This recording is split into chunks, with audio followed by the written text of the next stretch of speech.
ወርቃማዋ ወፍ።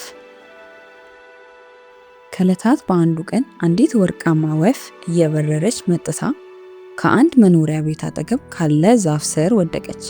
ተመልሳ ለመነሳት ብትጥርም አልቻለችም። ይህንን ከርቀት ታይ የነበረች አንዲት ድመት እየሮጠች መጣች። የድመቷን እንደዚህ መሮጥ ያየው አቡቹ የተባለ ልጅ ቤቱ በራፍ ላይ ኳስ ይጫወት ነበርና ድመቷን ተከተላት። ድመቷ ደርሳ ወፏን ልታነሳት ስትል አቡቹ ደርሶ አስጣላት። ድመቷን ካባረረ በኋላ ወፏን ሲያያት ተገረመ። ወርቃማ ቀለሟና ረጃጅም ላባዎቿ በጣም ያምሩ ነበር። በተጨማሪም እግሯ ላይ መጎዳቷን ተመለከተ። ጮክ ብሎም አባቱን መጣራት ጀመረ። የአቡቹ አባት የልጁን ጥሪ ሲሰማ ምን አጋጥሞት ነው ብሎ ሲሮጥ መጣ። አቡቹም ስላጋጠመችው ወፍና ስለ ጉዳቷ ወደ ወፏ እያመለከተ ለአባቱ ገለጸ። አባቱም ወፏን በቀስታ አንስቶ ወደ ቤት ሄዱ። በረንዳው ላይ ሲደርሱ በቀስታ አስቀምጧት አቡቹ በል ድመቷ እንዳትበላት ጠብቃት ብሎ ወደ ቤት ገባ።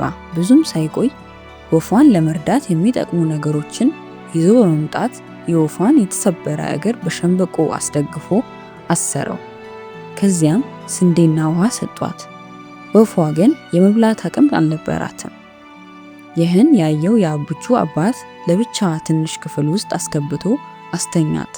ስንዴና ውሃውንም አብሮ አስገብቶ ቆለፈው። አቡቹ ከአባቱ ጋር እየተመላለሱ ወፏን ያዩዋት ነበር። ከብዙ ልፋትና ጥረት በኋላ ወፏ ደህና ሆነች። ለመብረርም ትታገል ጀመር። አንድ ቀን እንደ ሁልጊዜው ለመብረር ስትጥር ጥረቷ ተሳካና በረረች። አቡቹም ተደሰተ። ነገር ግን ትመጣለች ብሎ ቢጠብቃት ሳትመለስ ቀረች። አቡቹ በወፏ መቅረት በጣም አዘነ። በዚህም ጊዜ አባቱ ከስራ መጣ። የአቡቹን መከፋት አይቶ ምን ሆኖ እንደሆነ ጠየቀው። አቡቹም የወፏን ሄዶ መቅረት እያለቀሰ ተናገረ። አባቱም ወፏ በራ መሄዷ የማይቀር መሆኑንና በመዳኗ ብቻ መደሰት እንደሚገባ መክሮ አባበለው። አቡቹም በአባቱ ምክር መሰረት ማዘኑን ተወ። አንድ ቀን ጠዋት አቡቹ ተኝቶ እያለ የሚያምር የወፎች ዝማሬ ቀሰቀሰው። ምንድነው ብሎ ወደ መስኮቱ ሲያይ የመስኮቱ ከፈፍ ላይ 5 የሚሆኑ የተለያዩ ቀለም ያላቸው ወፎች ያዜሙ ነበር።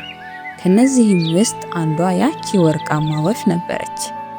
አቡቹ በደስታ ተፍነከነከ፣ ዘለለ። አባቱንና እናቱን ጮሆ ይጠራ ጀመር። እናትና አባቱን መጥተው በሚያዩት ነገር ተገረሙ። አባቱም አየህ እያመሰገኑ ነው አለው። ከዚያን ጊዜ ጀምሮ አንዳንዴ እየመጡ አቡቹን ይቀሰቅሱት ነበር። መሬት በመውረድም የተሰጣቸውን ጥራጥሬ ይበሉ ነበር። አቡቹም በወፎቹ ደስተኛ ሆነ። ተረቴን መልሱ፣ አፌን በዳቦ አብሱ። ልጆች ከተረቱ የምንረዳው ማንኛውንም የተቸገረ ሰው ወይ እንስሳ ሲያጋጥመን ተለቅ ያለ ሰው በመጥራት መርዳት እንዳለብን ነው። ታዲያ ከረዳነው ሰውም ሆነ እንስሳ ምላሽ መጠበቅ የለብንም። መርዳት በራሱ ደስ የሚያሰኝ በመሆኑ።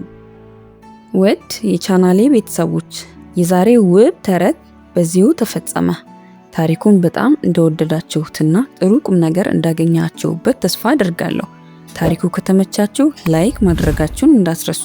እንዲሁም በሚቀጥለው ጊዜ ሌላ እጅግ አስደናቂ እና አዲስ ተረት ይዤላችሁ እስከመመጣ ድረስ ቻናሉን ሰብስክራይብ በማድረግ የደወል ምልክቷን ተጫኑ። ሁልጊዜም በሰላምና በደስታ ቆዩልኝ። ቻው ቻው።